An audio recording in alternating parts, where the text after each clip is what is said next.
Welcome to Black Hat Windows 2K Security, held February 14th through the 15th, 2001 in Las Vegas, Nevada.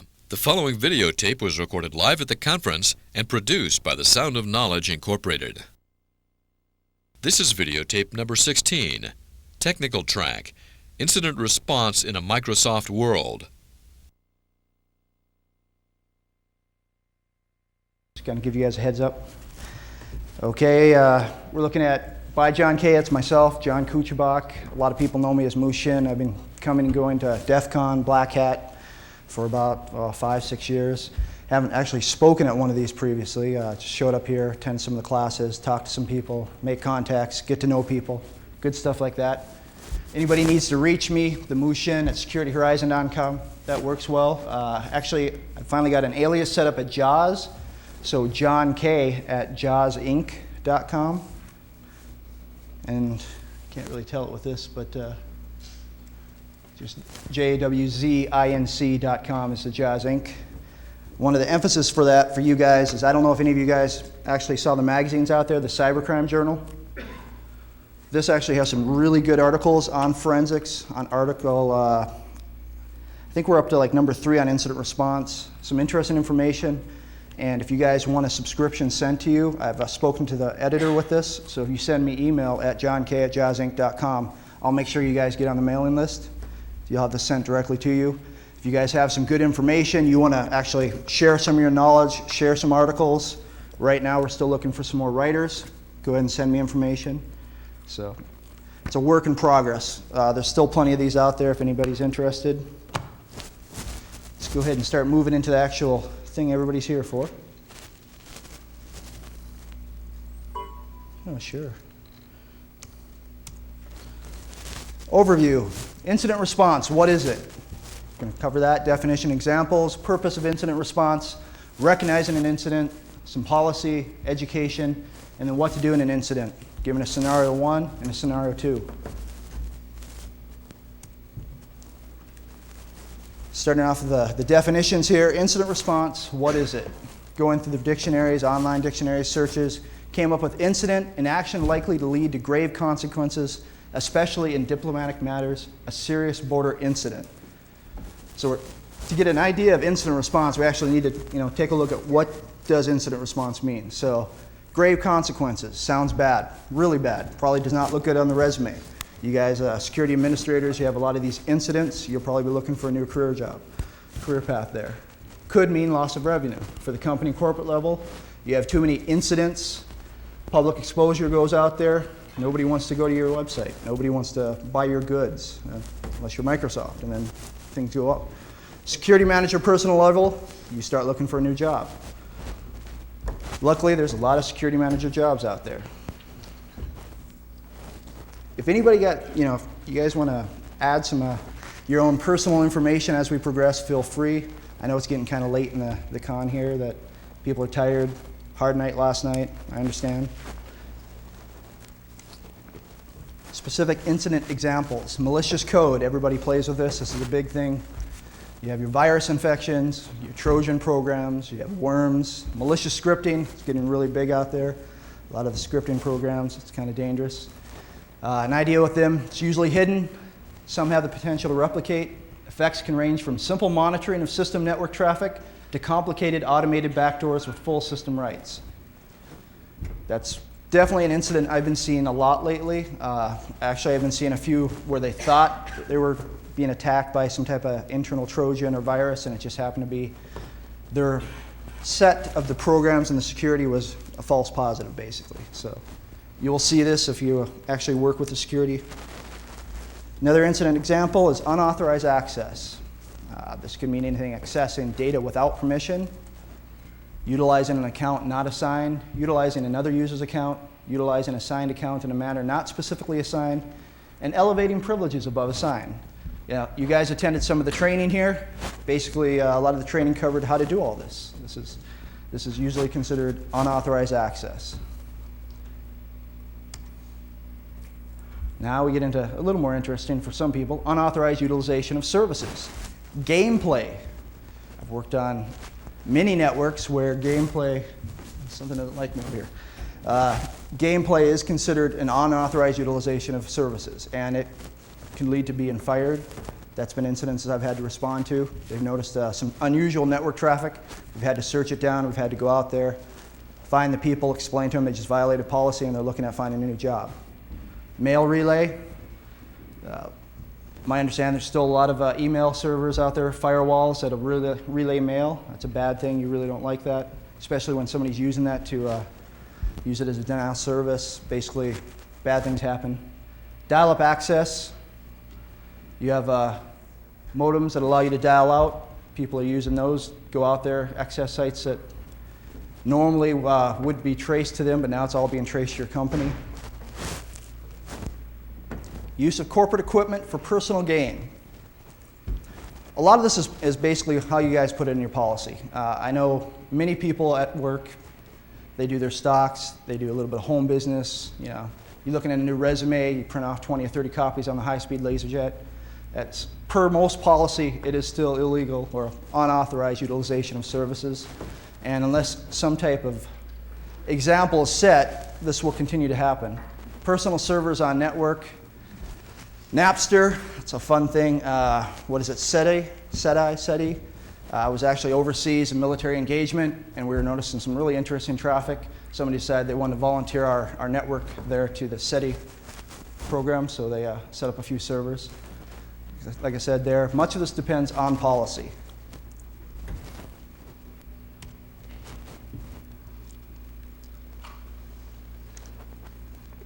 Okay, espionage. Had plenty of talk about that this past couple days. Information stealing and manipulation.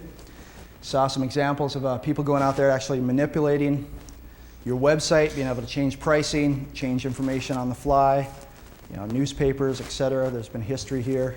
This is bad. They can steal information straight off. You can use it for, if it's another company, their corporate advantage. Some definite things to watch. Email monitoring. Something that I've ran into over and over again, which I can't understand why other people don't realize, is the ISP. A lot of people, unless you're a major company, a lot of people will use a local ISP as their connection into the network. And most of the ISPs that I know usually hire the local 16 or 17-year-old at high school that needs an extra job or whatever. And he also monitors all email, all pop, everything, and gets some really interesting information. So we've had complaints before. People call in and say, hey, somebody obviously knows our email. We've had stuff from outside the network come back in that was copy of internal-only email.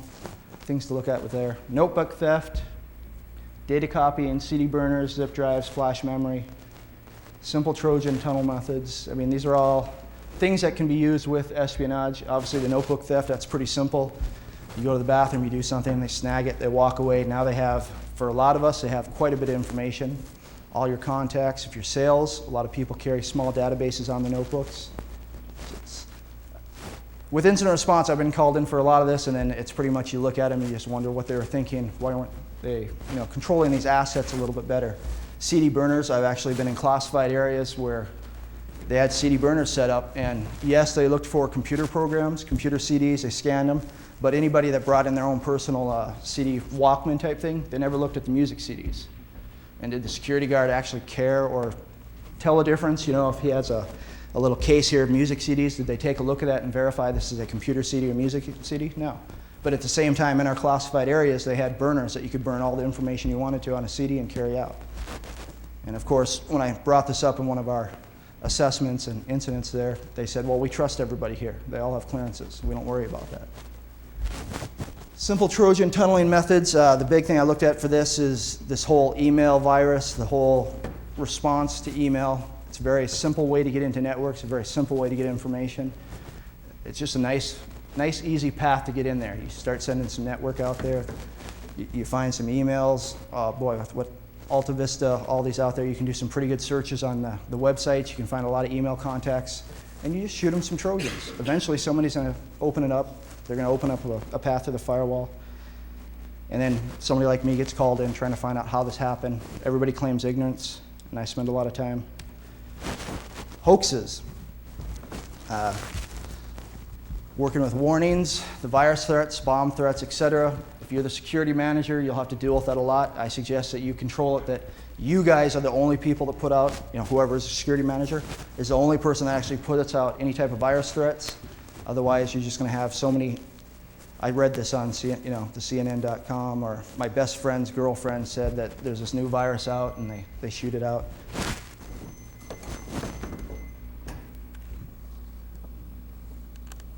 Is that somebody else, or that's not my notebook, is it? Oh, okay. Let's see, bomb threats, that can actually be used as a kind of a distraction type. Get everybody out of there, then all your physical security, it opens it up. People can go in there, create an incident, steal stuff. You have to work pretty well with the actual the physical security team. Scams, pyramid mail, sob stories, contests, etc. A lot of that comes through the email. A lot of corporations are still pretty vulnerable to it because you have a lot of people that they always think they can win something. They always think that somebody out there needs help or they can get help. Bottom line to me, corporate mail is for business use only. It is not for private use. It is business. That's what it's for. That hopefully will take out a lot of your hoaxes and Trojans and a lot of the fun stuff there. Let's see. Authorized personnel will distribute warnings. Once again, I covered that with the viruses. Aggressive probes does not include port scans. I state this only due to what the recent court action that states that a simple port scan is not an illegal maneuver, that they're just looking. Now, we have had some incidents come up where they're getting aggressive port scans where they're getting 20 to 30,000 scans happening, and in a small network, small server, that is pretty detrimental to their server. So that is kind of something you have to research and try to figure out the best way to start blocking. Baseline your network to observe unusual trends, see what your network is doing, what is your normal activity, work with the network people, and be able to observe whenever a very large, unusual amount of traffic happens. That could be a really good key indicator to an incident about to happen or happening. You have a question? Are there any tools out there to help you look for unusual activities? IDS, intrusion detection systems, there's quite a few of those tools. Is that what you're speaking of? Or? I mean, I've looked at our router, Mm-hmm. and just, I mean, we've got ACL set up to block, most incoming traffic, and you constantly see the probes going on there. And I have not been able to find any kind of tools that would at least tell me the difference between just the port scan and what I more classify as a concerted attack, an effort to attack. A lot. If there's any tool, I mean, I'm just Right. Are there any tools out there? Intrusion detection systems, if configured correctly, once again, has to be, to me, customized to your network. You can't just go out there and say, okay, here's incident response, or here's a intrusion detection system, take it out of the box, put it up, now it's going to fix everything, because really it's a monitoring system. It's going to help you. It'll be able to alert you. But what you consider common traffic, you may allow some traffic that I would think is horrid. I mean, don't ever let it come near my network. If you're not secure shelling in, you can't talk to me. But other people have to have TFTP. They have to have FTP. They have to have these other things. But I would definitely look at the IDS solution inside the network as well as outside. Never just try to stick it in one spot. You want to be able to take a look at both sides of the traffic. Boy, there's a lot of IDS systems out there. I just went to a class with NFR. That was really interesting. They're setting up some really good stuff. Network flight recorder, real secure. It's not vendor specific, so I can't really tell you too much out there. But intrusion detection is the systems. That's what I would suggest at this point. Obviously, what is it? Snort. If you guys want to start hitting the heavy Linux, I was trying to avoid Unix references and stuff like that. But still, there's some really good tools there if you have a good Unix background. And if you want to actually get in there, get your hands dirty and play with stuff, that's definitely something to look at as a Unix side. You in the back? Yeah, because Snort is supported to for a while now. Okay. And you can also use Ethereal, GTK interface, put the DLLs in your box. It allows you to do stream reassembly if you want. Are they giving you as much manipulation as the Unix version? Are you being able to get as deep? Most of the ports. Okay. Now, that's not the case with Nmap, but with You're right. and Ethereal and tools like that, yeah. Okay. Pretty comparable. So basically, there's been a porting over for Snort, and then there's Ethereal as well. It's something to look at because they're both they're basically open source, correct? Yeah. Yeah. So for the Win32 applications, if you want to play with some stuff, go ahead. Another thing just mentioned with the intrusion detection, you want to have a security tracking tool because how it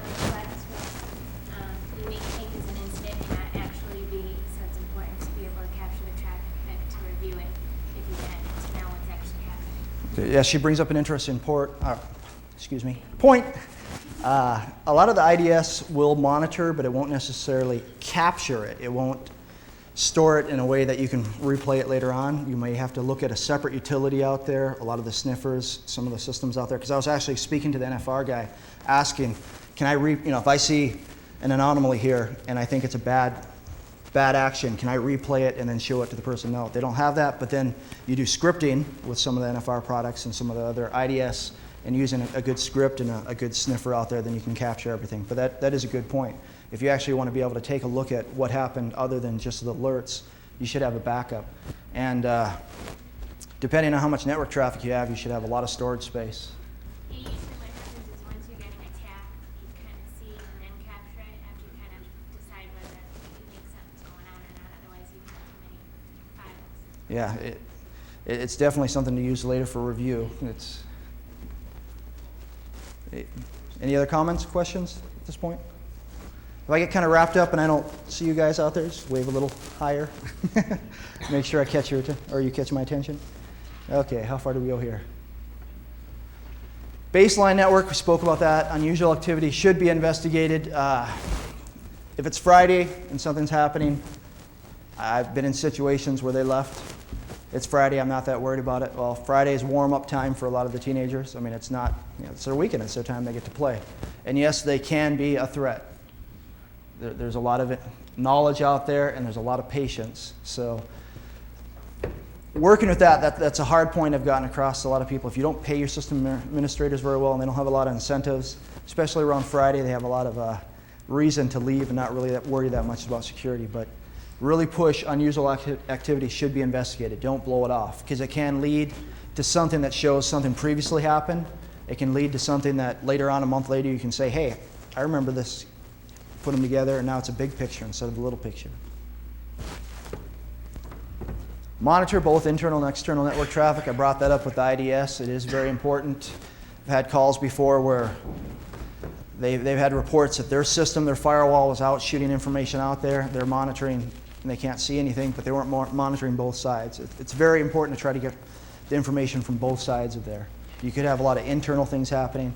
And of course, I believe about 60% still is internal hacks. So is one up, or is it 75? Okay. I remember when it was like 90%, it was internal hacks, and then it seemed to drop way down. And I still think the greatest threat is from the inside. So an inside IDS, inside monitoring is very important.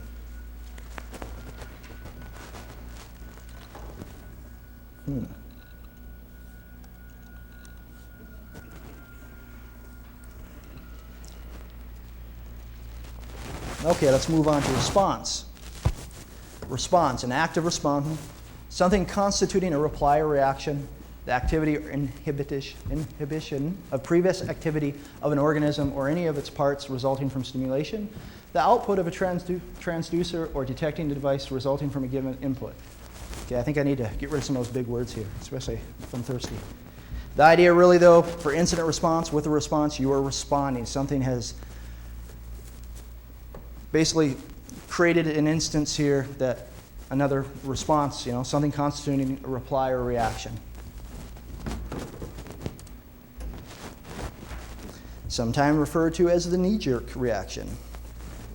Ideally, incident response would be a set of policies that allow an individual or individuals to react to an incident in an efficient and professional manner, thereby decreasing the likelihood of grave consequences.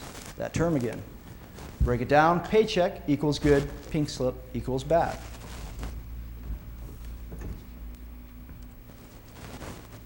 I understand everybody here has a pretty good technical knowledge. I was just trying to cover as much of this as possible so you get in the right thought pattern, but instant response. You guys are trying to set up something here that when it does happen, because it will happen, you can respond to it and get it taken care of. That's the idea.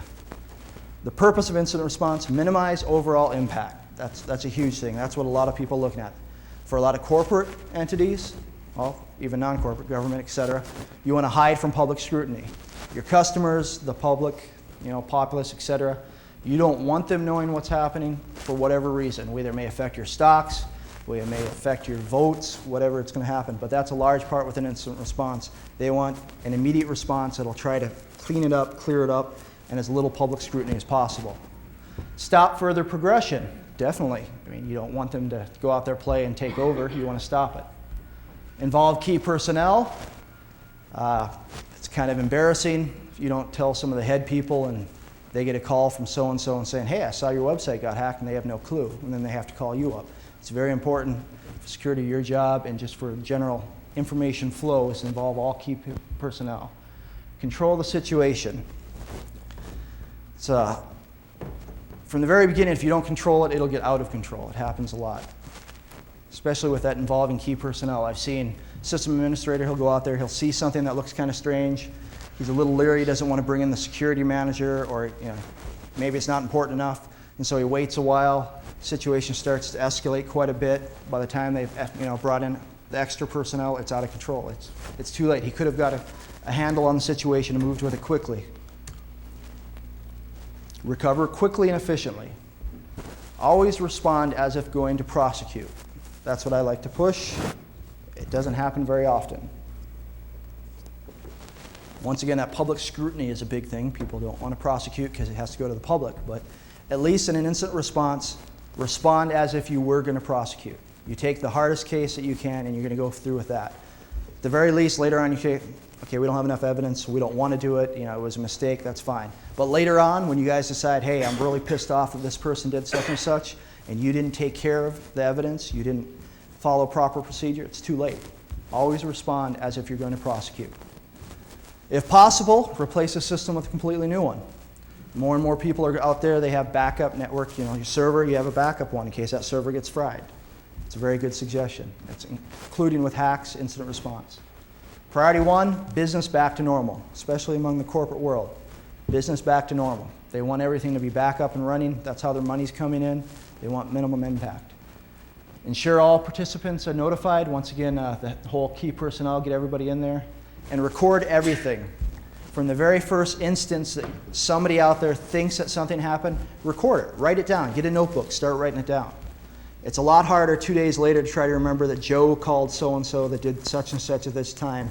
And it really doesn't look very good as evidence. It's very huge to me with incident response, and hopefully with anybody out there that's played with it, record everything. Everything. Notebooks. I cannot emphasize that enough out there. Secure system. Let's see. Lock down all known avenues of attack. That's pretty basic. If you got a server out there, nobody's looked at it in a while, go out there, check and see what's the latest patches, what's going on. Try to lock down everything that's obvious at that point, and then while your forensic guy is going out there trying to trace what's happened, you can go a little bit deeper. Assess system for unseen vulnerabilities. It's something to look at. We've actually had a lot of incident response turn into full audits. That's something to look at there. Implement proper auditing. Many of the incident response that I've been called in on, auditing was non-existent. Turned off, very minimal. That doesn't help me. It definitely doesn't help the customer. So from the very beginning, before you have an incident, implement proper auditing. Very important. Implement new security measures. Router doesn't cut it. Firewall by itself anymore is not cutting it. Look into as much as you can. IDS systems, firewalls, locking down. This whole concept here is a level of security. Layer it. Make it harder. Don't make just one thing as your whole blocking your security there.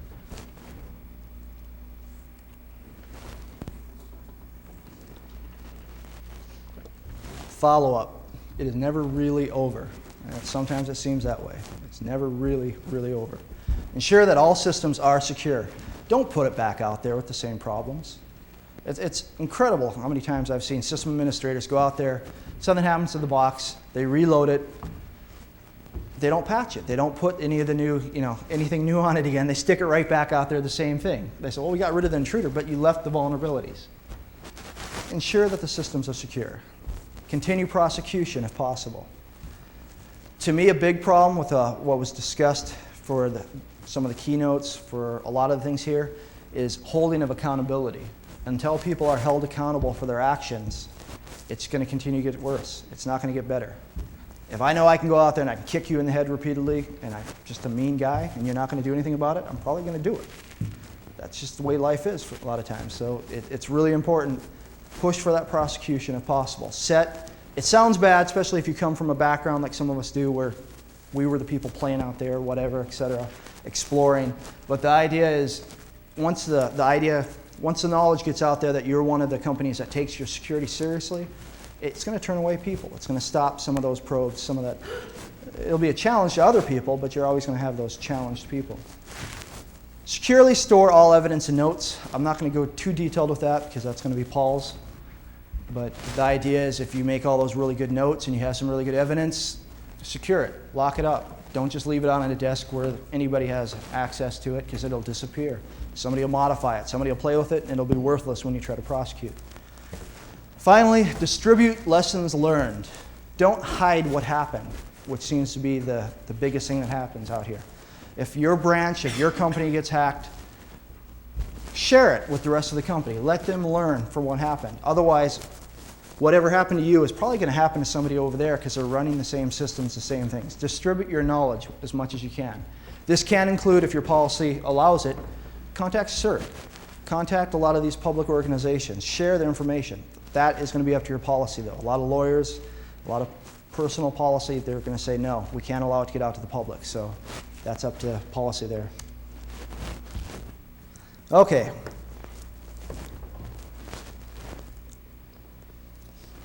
Recognizing an incident. Well, there's an obvious one, web page defacement.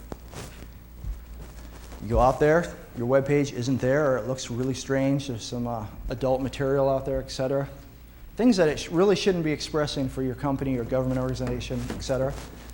See, contact from PERP, email, phone, etc. That's happened.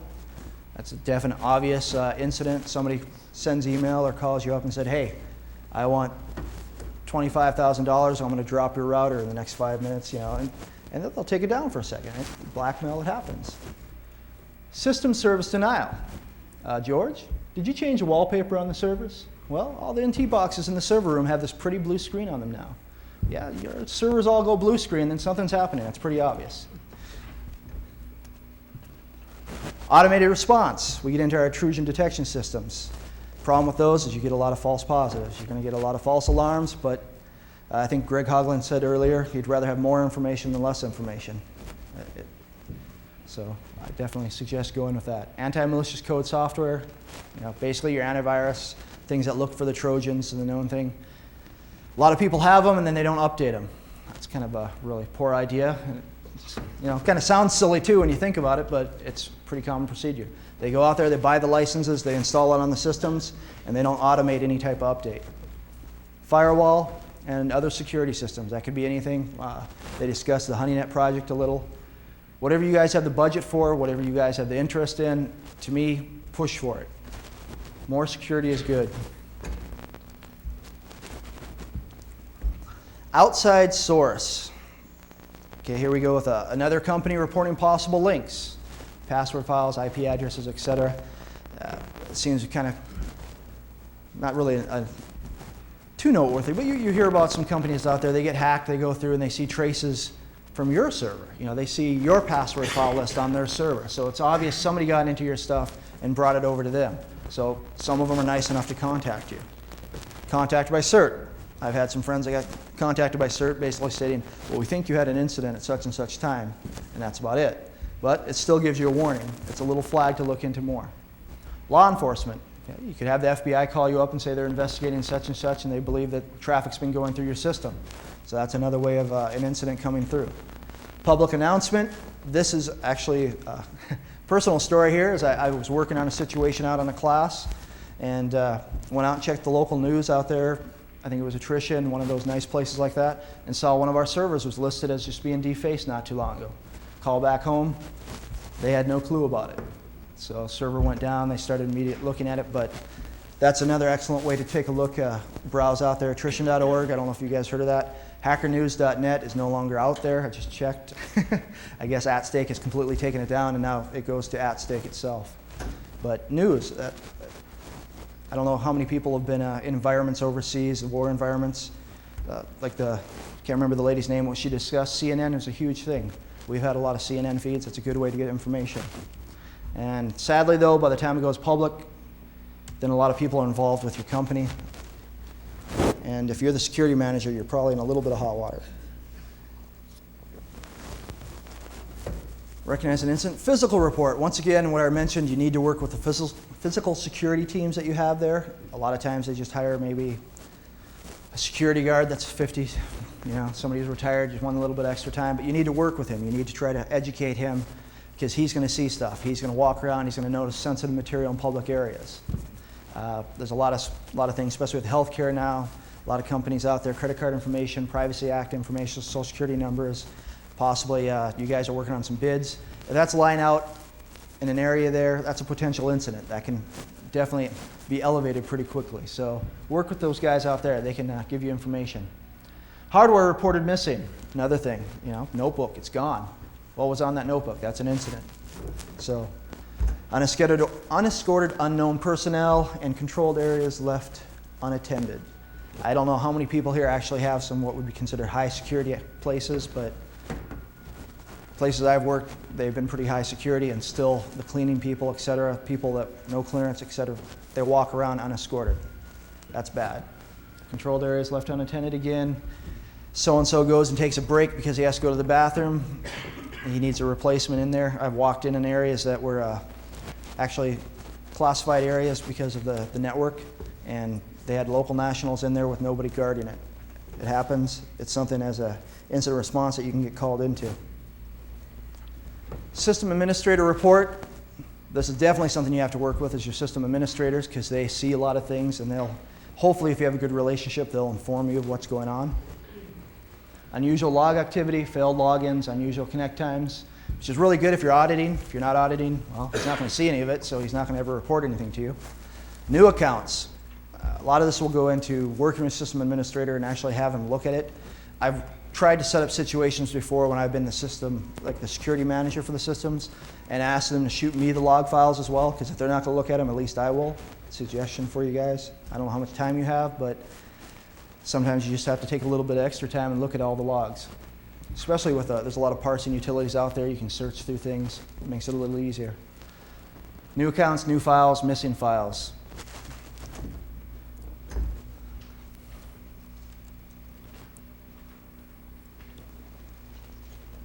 Okay, technician report. Just like you have your physical security guy walking around there, your technicians, your level 2, level 1, their support that walk around there and have to help anybody, they're good people to work with.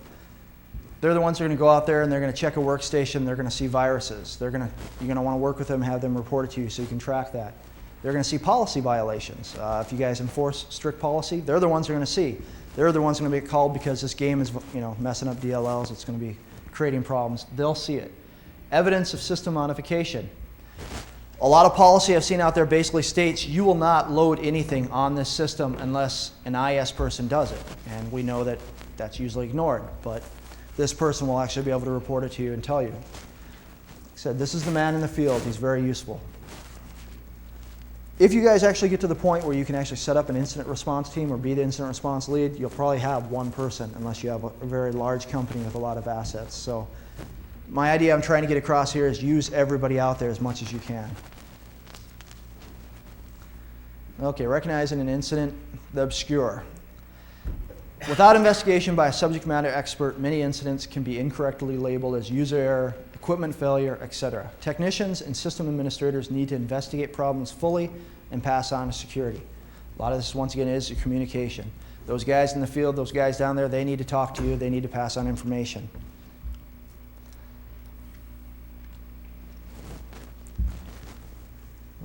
Any questions on that? Like I said, it's pretty basic with a lot of it. Here we go on to policy. Much of incident response will depend on your security policy. Don't have one? Better get one. CYA, cover your access. Hard for employee to deny wrongdoing when you've signed papers showing a review of existing policies to include acceptable use. But still, a lot of places I'm called into, they don't have any written policy. The employees aren't required to sign the policy stating that they've read it and they will acknowledge it and they will work with it. They'll say, well, we just expect our employees to do this. Or we follow the business policy, etc. That doesn't work when you go to prosecute. The best thing to do is have written policy that all employees have to sign. Once again, our acceptable use, we covered this a little earlier, games, email, personal software, stopwatchers, ICQ, AIM, IRC, etc. It's up to you guys, you discussing with management itself, what is allowable. To me, you're there for business. You have to allow a little bit in. That's just the way this world is starting to react. A lot of people communicate, purely with ICQ. They do a lot of communication like that, but it just opens up more problems. Once again, though, it's policy. You guys need to specify in your policy what is acceptable use, what can be done. You don't specify it, and later on you go there and you say, hey, you weren't supposed to do this, and it's not written down. You can't go anywhere with it. Monitoring. Specify daily monitoring for troubleshooting. Specify all traffic will be monitored. Do not allow legal opening for invasion of privacy. Workplace is for business, and all business efforts are subject to security measures and perusal to ensure best business practices. Ideally, you want it set up so if you need to respond to something and you need to go out there and sniff the network traffic, you don't want it coming up later on that you invaded somebody's private materials, etc. There is no private on the corporate. There is no private in the government. There really isn't. You're being paid to be there and do a job, so you kind of lost that privacy. But you need to have in your policy specifying that the users see it, everything is being monitored, and it is not private.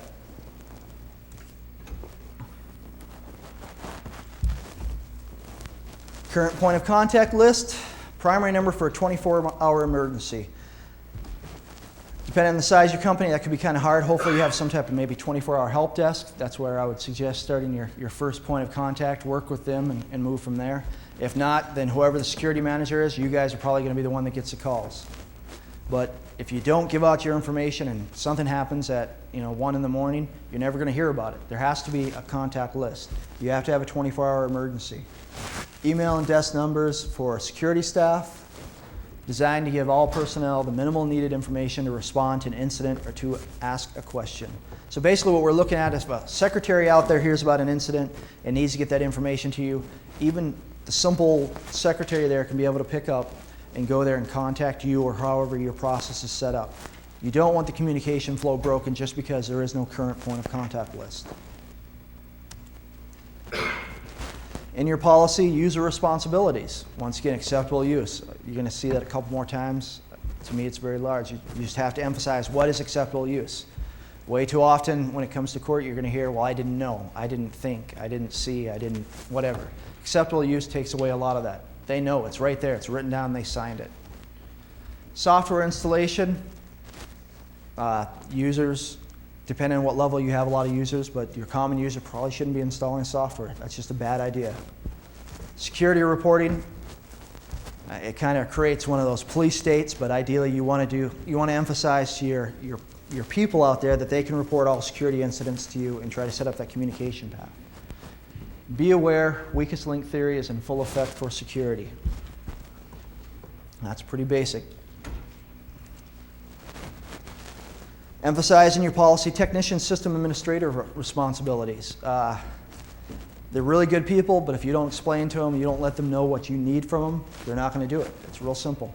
Follow all user responsibilities. Ideally, if you lay it down that users should be doing this, then your technicians and SA should be doing the same thing. Lead by example whenever possible. Sometimes you won't be able to do it, but try to. Try to set the policy. Report any potential violations to security. Emphasize over and over again. If you are the security person, you need the information. If you're the system administrator, work with your security people. Assist security matters regarding their area of expertise. A lot of times security people brought in, they may not be the Unix guru, they may not be the latest NT guru, they're not going to know as well as the actual subject matter expert in that area. So that subject matter expert in that area should assist the security team whenever needed. Keep investigations highly confidential. You have no idea who within the company has been involved, so you definitely want to keep incidents as private as possible. Monitor and archive all logs. Kind of obvious. Be aware, technical expertise is only of value if used. Undoubtedly, you guys have some really good people out there, but if you don't access them, you don't get a hold of them, it's not going to be any value to you. Policy, set up the security officers, managers' responsibilities. Put it really, right there in plain. I've had situations before where a customer has called up and said, well, what right do you have? Then you bring up the policy and it says, right here, this is my job. I am supposed to be doing this, and you as a user are supposed to be following what this policy says. It makes it easier. It's really important, especially incident response where you have to respond quickly. You don't want to argue with these people. If you can carry around the policy, pull it up on the local intranet, whatever, and show them right here, as the IR person, I need you to do this, and you need to do this, otherwise you're violating your policy. It can help quite a bit. Once again, lead by example, monitor logs, provide for on-call duties. Sad but true, you will be called off duty a lot of times. Open door and email policy. Unless absolutely necessary, try to set up a situation where people can contact you. Just trying to think how to best put that, because you don't want them to come to you and think they're going to get in trouble every time.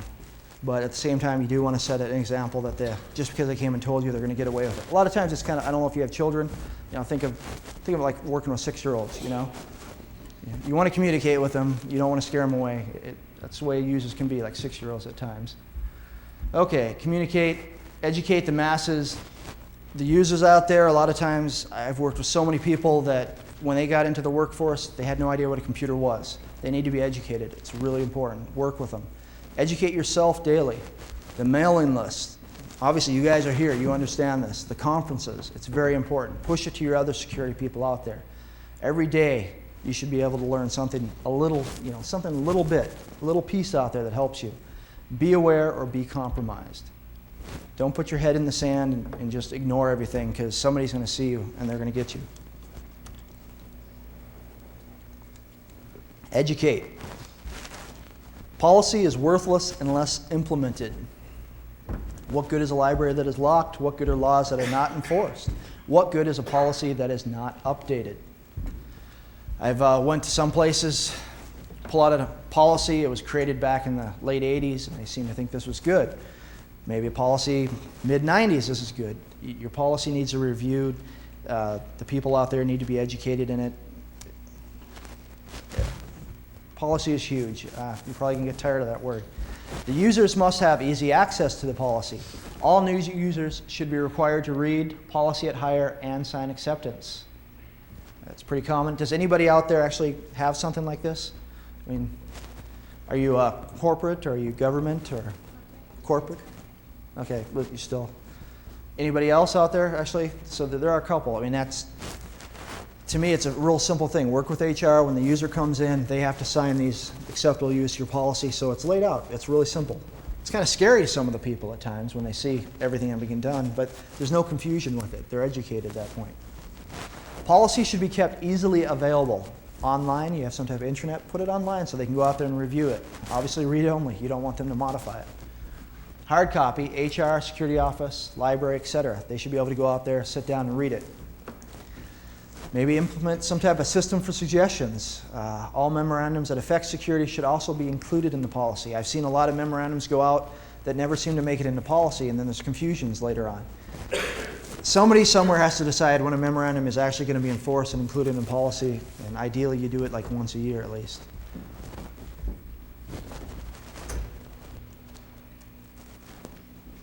One thing I'd like to kind of mention with that easy access to the policy, it needs to be set up in such a way, if you have 3 different copies, 3 different draft versions of the policy, that the old ones are gotten rid of.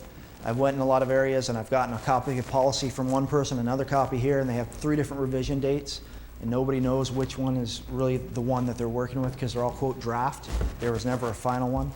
So your guys' situation, try to implement a situation where there is only one good policy out there and available, and that everybody knows where it is. The policy needs to be explained to users. A glossary should be provided, and this is really simple here. The policy should be easily understandable. The policy should not be vague enough to allow misinterpretation. That'll be a hard one. Security should be willing to assist the users. Every 6 months, a refresher should be required. Coincide with password change. My personal thing that I've worked with, and it has worked once you educate your users and you get them trained, sign for a new password and policy acceptance every 6 months, because hopefully you guys are expiring the passwords after every 6 months or so. And is that a pretty common thing out there? You guys actually have passwords that your accounts lock out, etc. That I know some people never expire forever. That's not a very good idea. So If you're doing it every 6 months, you can provide a small refresher. If you've added anything new to the policy, they can kind of look it over, sign it when they get the new password. Policy needs to be supported by management. The highest level needs to sign off on policy. All members are subject to policy. This is huge to me. Once again, we come back down to the whole accountability. I'm sure several of you guys out there have war stories where you've seen somebody new go out there, they did something, and then they got nailed. They got crucified. And then some VP or somebody out there went out there and did something, and everybody looked the other way. Or they changed the policy to meet it. That is not effective. It's not very useful. It's just a really bad idea. All members are subject to policy. And that's why you need the highest level to sign off and state it. And they need to follow it. Otherwise, that's just a waste of paper. You know, you run low on toilet paper, you got a big old policy. That's what about all it's used for. Let's see, it is at the higher levels that the large incidents can be found. We had plenty of examples this week, people talking about different levels of security problems, so don't have to go over that. No favorites. Ideally, nobody will be a favorite. Nobody gets away with it just because they're higher up or lower up or female, male. It shouldn't matter. Everybody should be covered. Ironclad policies backed by weak enforcement leads to ridicule. It's just a waste of time. And like I said, most of you out there probably have your own little war stories where you've seen a halfway decent idea with policy that was never truly enforced, and it's just a waste of time.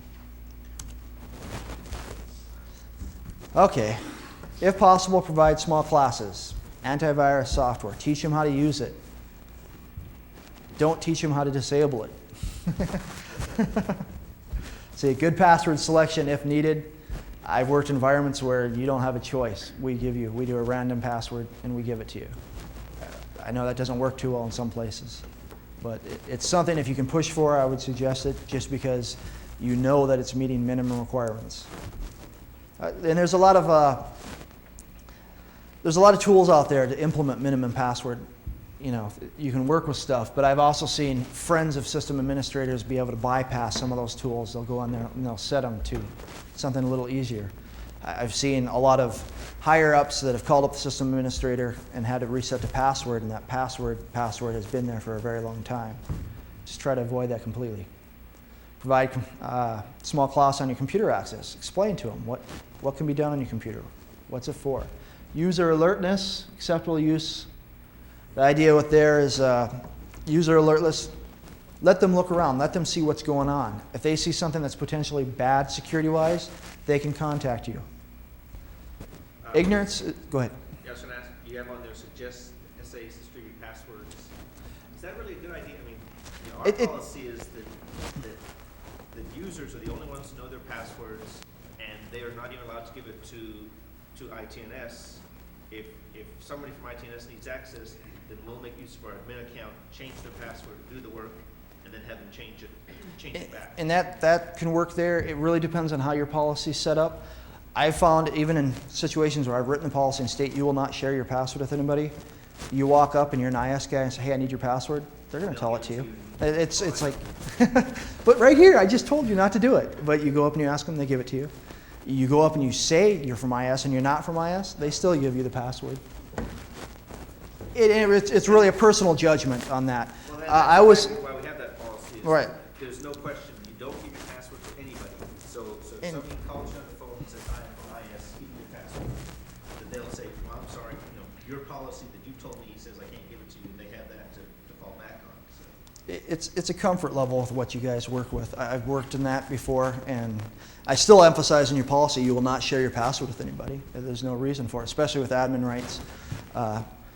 What I liked about the system administrator or security person giving out the password type thing was requiring them to come to you. But and you can implement other avenues. They have to come to you to get it reset, etc. I mean, the Yeah. problem is that if you say let one of your administrators go, and you've actually had that situation, somebody left, That's but true. he knew he gave out the password for some of the accounts to some people. And you have to reset everything correct. So we Yeah. had to go back That's a and good reset point. everything because that was a way for him to get into our network. And if you're doing an incident response and it was ended up being internal personnel, he could say, well, I'm not the only one who knows my password. They have a list over there. They think he could have been there. True. Wasn't even there that day. That's the other case. We did fire someone who did some stuff You know, well, you're Right, administrator, right. You know the policy, you don't share out your password, so, you know, that's not an excuse. And you can use things like passcode with Windows NT. Right. From having And you definitely want to implement as many additional security measures for the passwords. It seems people have gotten really good at trying to bypass them by making friends with admins, et cetera.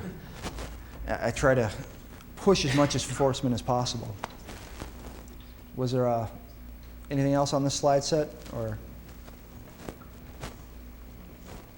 just one thing back on that policy you were talking about earlier. Yeah. I read the policies from our corporation. Go ahead. Expiration dates on everything. Okay. Yeah, definitely. It's got a 1-month expiration, I've got a production model, and it's gonna be an annual expiration. That also forces them to review it once a year, you have no choice. That is definitely a good idea. Pick up on it like that. Yeah, set in your policy an actual expiration date. It's an excellent idea. I try to start small. I try to get them create a policy. And ideally, you can work toward it. I mean, it seems if you try to implement everything at once, they get overwhelmed. They run away, they hide, they cower behind people. But it definitely, if you can implement policy, start putting an expiration on it. State that once a year, a new one has to come out, et cetera. That is a good idea. That's a good suggestion. Okay. Should probably try to speed this up a little bit. Sorry about that. What to do? Instead of a rigid framework of how incident response has to be handled, I'm going to provide 2 basic scenarios and walk through how a small to medium-sized company could handle 2 different incidents. Once again, crowd participation is requested and appreciated. Stories of similar incidents with different responses are especially of interest. Don't be shy. Wake up, participate. I do have a quick question for you guys. I didn't really discuss too much of my background. A lot of people do that. I don't think people are really that interested in knowing my personal history.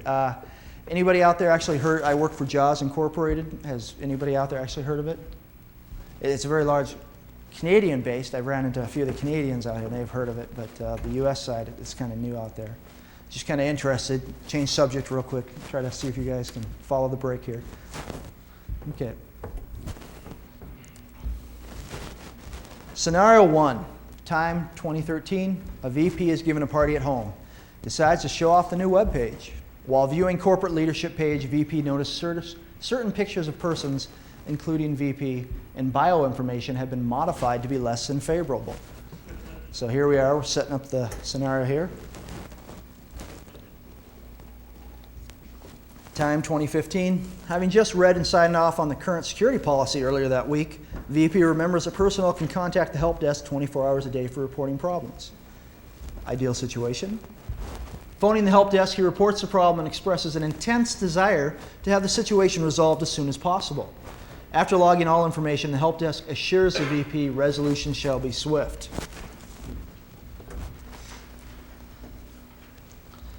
Basic information to gather. This is what the help desk is going to ideally try to get here. Time and date reported, specified time zone. A lot of us are international and definitely inter-time zone. You definitely want to specify what time zone. Some confusion has happened there before. I've seen it. Name of contact. Who is the person that contacted you? Phone number and or email of contact. You're going to want to get back a hold of this person. Obviously, at the VP level, you probably won't bring him in too much, but at a lower level, you'd want to contact the person as much as possible. Systems suspected to be affected. As much information on this as possible. Technical details, IP addresses, OS, patches loaded, physical location, etc. You're going to try to get as much of this as possible. CERT has some small briefs on what they like to get. This is ideal information. Obviously, like the VP, he would not have a lot of this information. He'll give you the URL and tell you to fix it. Time and date incident notice by contact and description of incident.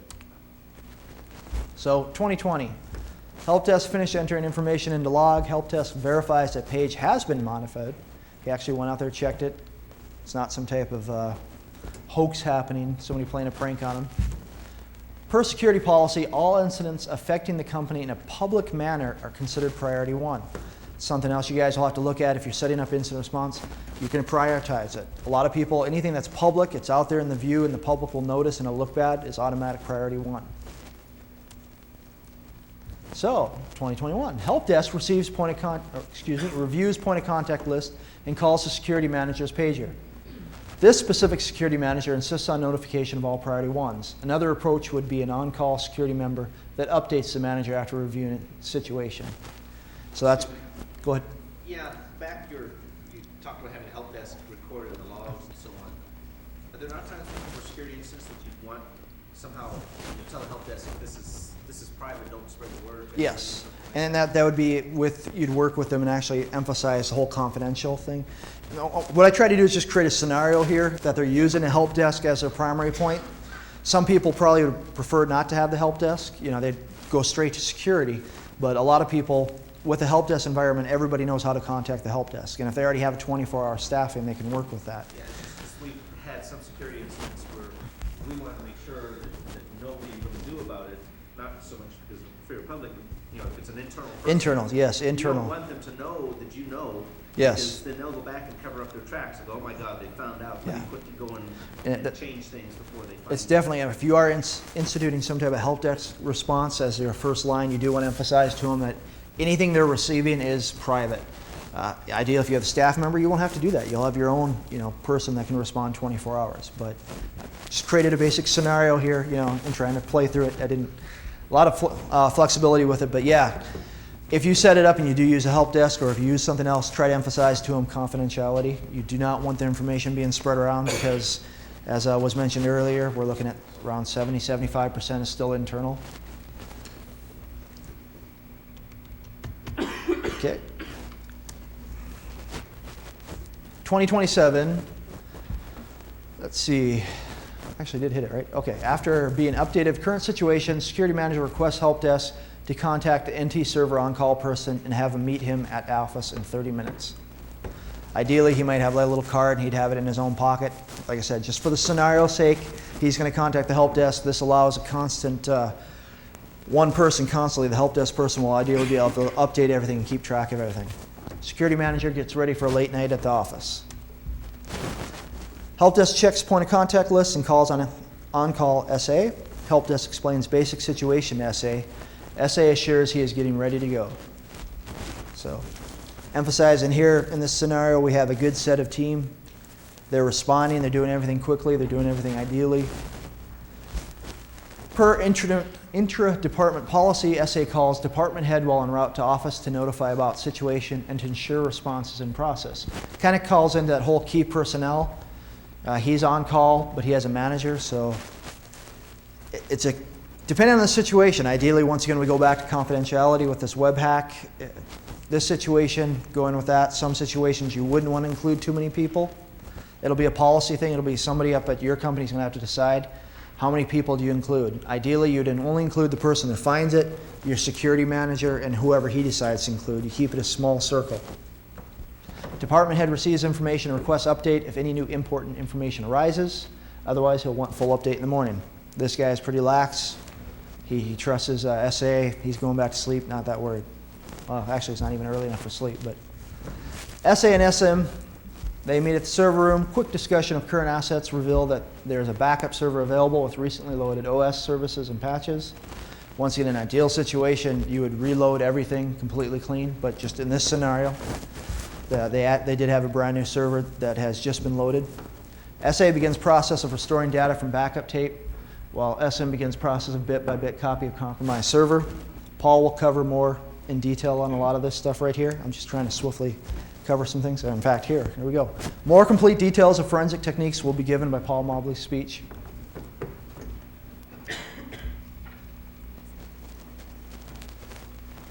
(2300) SA finishes restoring web server data and verifies that data restored has not been manipulated. So, took a tape, went out there, looked at it, saw that the web page that was modified was not modified on the backed up tape. So, ideally, you're working with non-manipulated data. Since current backup policy states full backups at 0-100 every day, this gives a roughly 18-hour window for the data manipulation to have occurred. He's kind of already been able to narrow down when somebody got in there and manipulated it, just due to their own policy when they back things up. SA brings new server online and updates logs for incident. Time, 23:30. As forensic backups become available, the original hard drives are removed and locked in a safe log. Locked in a safe. Logs are noted with time of entry, and an evidence log is created for those specific items. Covering again once the whole record everything, lock up everything, shooting for prosecution if at all possible. SA and SM will work through the night looking for evidence of how the manipulation occurred. 0800, good news. Through the diligent work of the SA and SM, information was found that showed that the data was manipulated in 1957 by a dial-in account. This shows that the incident may have remained unseen by public. The idea here is just when it was reported compared to the actual time that it happened, it was a very small time period. This shows, okay, further review of online web defacement authorities. Attrition.org shows no mention of defacement. It's kind of a little quick backup way. Go out there and take a look at some of the larger public places, 2600 attrition. Say, yeah, did anybody claim responsibility of my web page being hacked?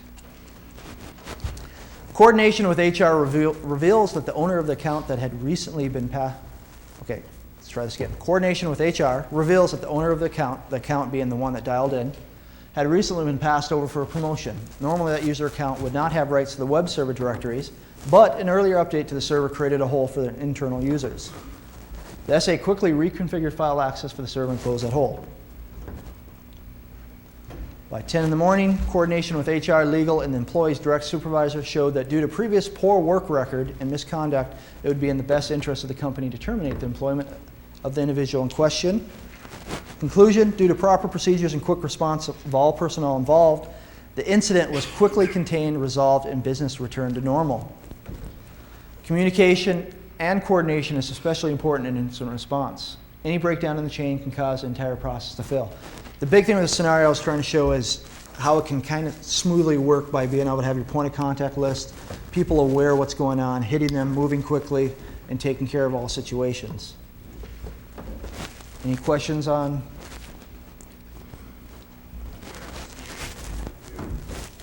Part of the response is to use the backup server and put it online. Now, let's assume that I guess the backup server is probably, or the production server has a patch level higher, or at least equal to the backup server. How do you deal with a response like where you really don't know what happened? And you don't find it as quickly as a new scenario, but you're basically putting, or potentially putting the same exposure out there again. What do you do in that situation? With that, a lot of times it'll come down to how important is this server? Is this how all your money's coming in?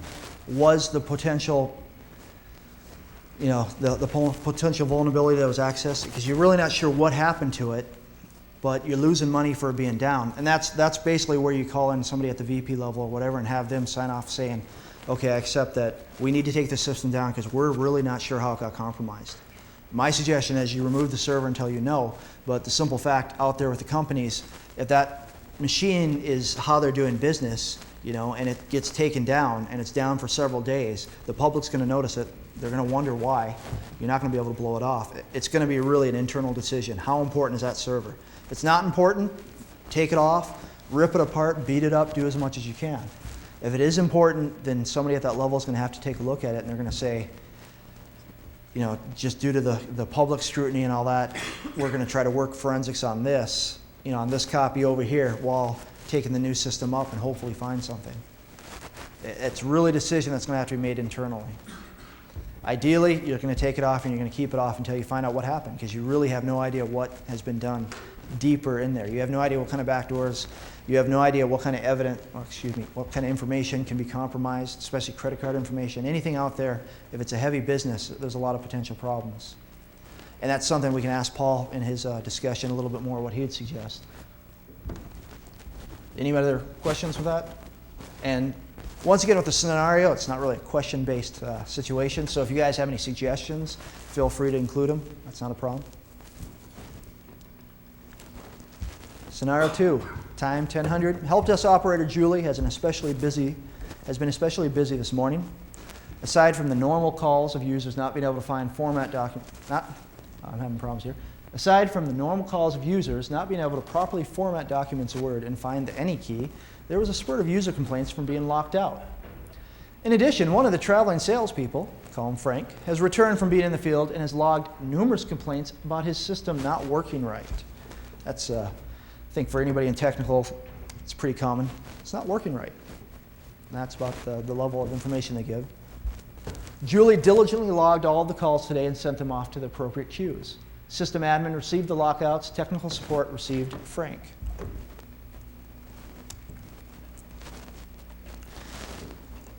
During the day, Julie will check on assigned tickets to ensure that adequate response is being given. Once again, she's just monitoring. It's a help desk environment. Nothing is known as a security problem. This is just day-to-day operation. She noticed that at 10:03, system admin had fixed all the lockouts and was researching why they'd happened. At 10:12, technical support accepted Frank's ticket and were en route.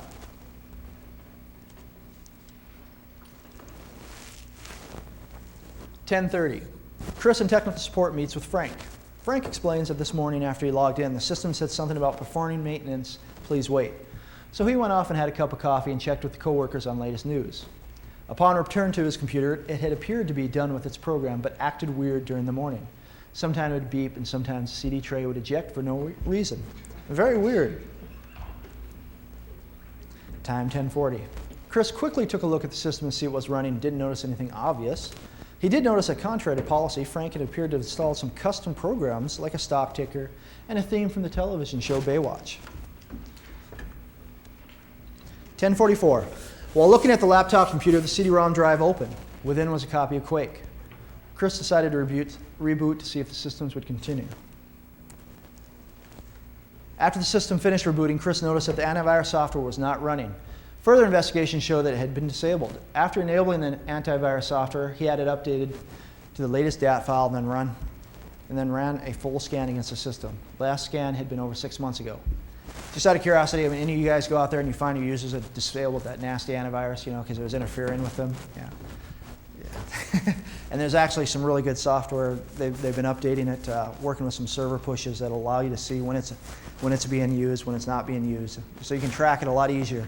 I remember actually having to walk around and check everybody's computer, you know, from time to time. Now you can pretty much automate it. That's really nice. So 1100. After the antivirus program finished its scan, it reported that the back orifice 2000 was found. Surprise, surprise. Chris immediately disconnected an infected machine from the network. It's a big thing. Ideally, you'll train them that if any type of virus, etc., that you disconnect from the network so you don't share that. He then contacted the help desk to update Julie and have her contact the security department.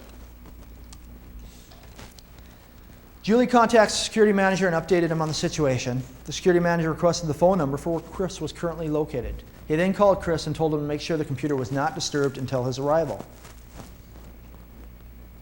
After having Chris update him in person, the security manager confiscated the computer to be taken back to the lab and have proper forensics ran against it. Upon return to his office, there was a message from the system admin department stating that logs showed, this is return to his office being the security manager's office. There was a message from the system administrative department stating that logs showed repeated attempts to log into numerous accounts from a user's machine. The owner of the machine was listed as Frank. So we have the tie-in here with earlier with those account lockouts being connected with Frank's machine. Time 11:30. The security manager contacts HR, legal, and Frank's direct supervisor to discuss that due to deliberate violation of policy, it appears that Frank has enabled an outside presence to mount an attack on the company's computer systems. Once again, this calls in your policy, who you guys contact. This instance, I'm bringing in HR. A lot of people will not discuss things with another employee unless HR is involved. Just really your policy. Legal, always a good idea to have legal involved with anything that might be considered prosecution. With the agreement of HR, Frank's supervisor sends Frank home while investigation proceeds. The SM ensures that all of Frank's access is disabled. In addition, a network-wide password change is enforced. This is, once again, an ideal situation. I've seen many situations where they send home the person, they didn't disable his password, they didn't disable his account. Oh yeah, he does have remote connection abilities, but you know, we trust him, we just send him home, that's all. 0900 the next day. Analysis of Frank's machine shows that he received an email claiming to be themes for the TV show Baywatch. One of the themes was wrapped with BO2K. Headers show that the email originated from the Ukraine. Many of you guys know BO2K has some nice wrapper programs out there that they can wrap it with almost anything. So, due to the difficulty in coordinating investigations in Ukraine, further research has been deemed not cost protective. Current logs and evidence have been stored in case of further activity from that area. CERT was notified on incident with particulars given about Ukraine activity. Due to the lack of previous problems with Frank and his excellent work history, Frank has had the incident recorded in his record. In addition, Frank will assist security in further classes by being an example of what can happen by violating policy. And I've worked with some people that due to them being a little too inquisitive, they have violated policy. They did create a situation, but it was really effective just including them in the training classes, as Joe Smuckatella here did what you're not supposed to do. And yeah, he could have went to jail, but et cetera, et cetera. So you can, in certain incidences, you can use them as examples, and it's very effective. Research is being done in regards to implementing a server-controlled antivirus program. Once again, what I was speaking about with, I think Norton, McAfee, all these now are pushing server-controlled antivirus programs. They go out there, they monitor workstations. They can basically tell you, are they running the latest update? If not, they can push an update out there. They can tell you, are they running it? Has it been disabled, et cetera. This will help locate systems without virus protection and force feed updates to the users. In addition, intrusion detection systems are being evaluated to improve network awareness. Ideally, if they would have an IDS running, that BO2K traffic would have been picked up pretty quickly. Conclusion. At first, the problem may not seem to be a security incident, but further investigation is always needed to ensure what the total scope is. Seeming unrelated incidents can be part of one large incident when observed after the initial report. Policy must be enforced. So the idea with this scenario was basically create a situation where a couple little things happening all pull together and kind of show a slightly larger picture. Conclusion, the outro. Incident response, an act of responding to an action likely to lead to grave consequences, especially in diplomatic matters. Sometimes referred to as a knee-jerk reaction. Pretty much just covering what we know, incident response, responding to an incident. With the knowledge you are now armed with, you can ensure your company is on the way from using knee-jerk reactionary tactics to creating incident response skills that can overcome any adversary. Any questions so far? Minimize over-impact, hide from public scrutiny, stop further progression, involve key personnel, control situation. It's a huge thing, especially with corporate.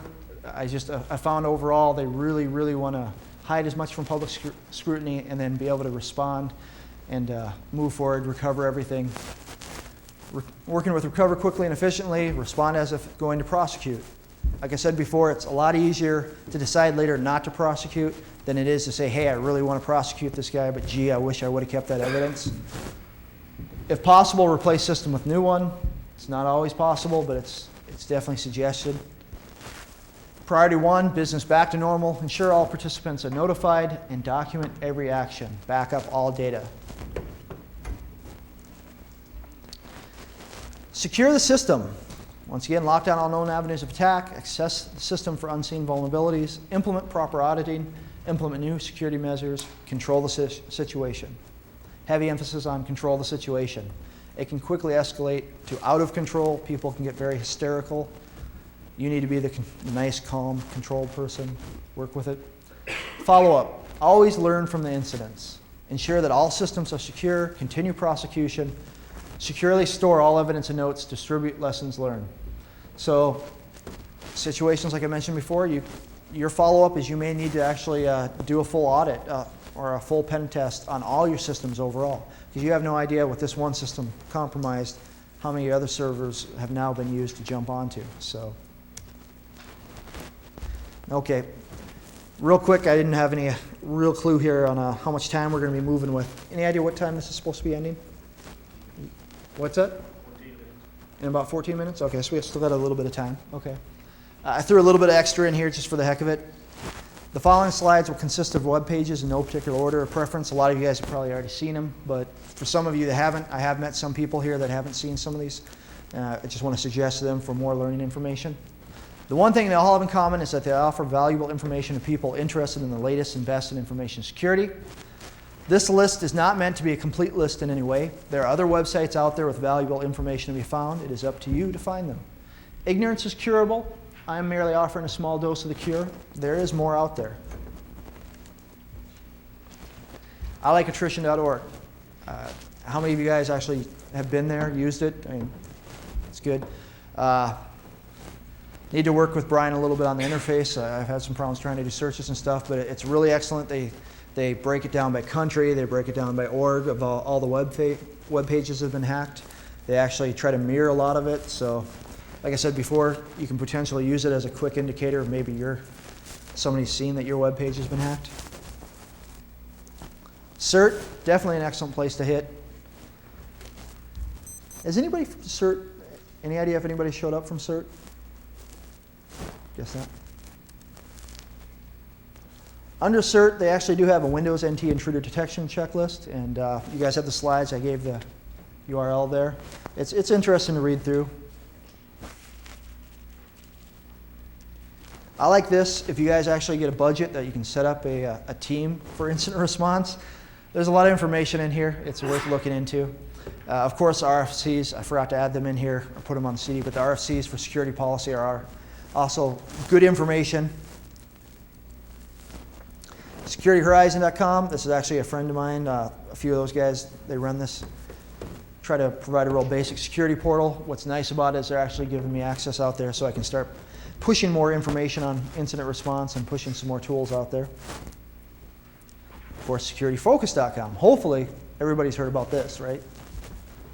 Maybe. SecurityFocus.com is an excellent site.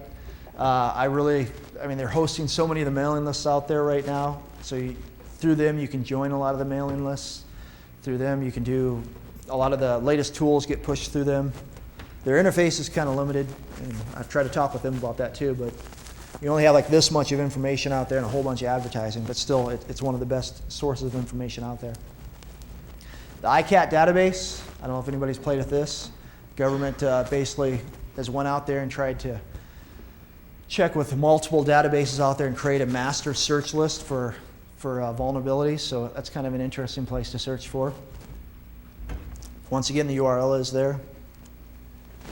JAWS, I push this mainly because I work for them, and the fact they provide an interesting thing. I don't know how many people actually have PDAs, but they have a cryptography program for the PDA, basically to encrypt everything on your PDA. So it's something to look for. I was actually trying to get a demo copy, but we couldn't get it here in time. You can get it through there, but that's one of the things I'm actually going to try to discuss with Jeff and see if we can do something on PDAs and potential usefulness of a PDA and exploiting things, but also how it can be used against you. But yeah, to me, if you have a PDA, you should be trying to encrypt it. Downside, of course, is you can never read it if you actually mess up your encryption, your key. Foundstone. I don't know if anybody from Foundstone is here, but this is definitely an excellent site. They've reconfigured the look of the site since I captured this. But a lot of JD Glazer's tools are there. Excellent with the NT Forensics. Definitely a good place to go. A lot of good tools. They have their own exploits out there. If any of you guys sat through JD's and Shamil's, the speech where they're showing how to go through the web server, they have their exploits. So another excellent place to look. PacketStorm, Securify.com. I don't know how many of you guys remember when PacketStorm was not at Securify.com, but still, it's a very excellent site. A huge amount of tools. A lot of different ways to search. They'll do like the most popular tools that have been downloaded. They'll do the latest tools. I think they actually have an exploit search out there too, because they'll bundle all the exploits and vulnerabilities. This is definitely a place to hit. At Stake, owners of Loft now, and what used to be Hacker News Network, which no longer exists, but a good place to go for security news. I like hitting that. I don't know if you saw on the Security Horizon, there's some security tickers out there that'll actually provide you the latest security news on like 6 or 7 major news feeds, and this is one of them. So Security Horizon provides a ticker. There's a few other places that provide it. It's a quick, easy way to actually check 6 or 7 different security information sites. Insecure.org, Fyodor and Nmap. You guys are Unix people. You definitely know Nmap. This is an excellent site. I use it a lot, mainly for their mailing list, which is kind of strange, but they archive some of the mailing lists out there, and they give you a different format to look at things than Security Focus. You can actually do things by thread a little easier than by date, so something different to look at. And of course, Nmap definitely rocks. Hastalavista.box.sk. A show of hands, have you guys seen this? Okay, thank you. I'm amazed at how many people, when I try to tell them, yeah, go look at Hasta La Vista. Well, I go to Alta Vista all the time. No, Hasta La Vista. This is an awesome place to get cracks, to get information. It can hit a few, if your company is monitoring potential strange behavior, this can flag a few warnings. They also do just MP3. We almost got a guy in trouble with Well, yeah, that's why, yeah, there are some different servers. I can't really scroll, so I didn't capture that, but they have a variety of boxes out there. But it's an excellent thing for accessing any of what you consider the black hat information out there. I just love this search engine personally. Credits, obviously Jeff Moss and the Black Hat guy, the crew here. You know, we got Keith back there providing the wireless. By the way, I hear he's unemployed and looking for a job, so if you need a good wireless router guy, he's there. Nobody else is really in here to push there, but Ping and all those guys, I think they're doing an awesome job of providing this. My boss, Greg Miles, Dr. Greg Miles and Jaws, the boss that said, sure, go to Vegas and speak, just make sure to bring me back something. Security Horizon, they're letting me put some of the stuff out there. Hugh Howe, Scott Mallory, they're out there in Kosovo right now, but they were nice enough to edit this for me, so it was actually semi-legible. And incident response, that's it. Thank you for attending. Anybody have any questions, any comments, any war stories that you guys would like to share?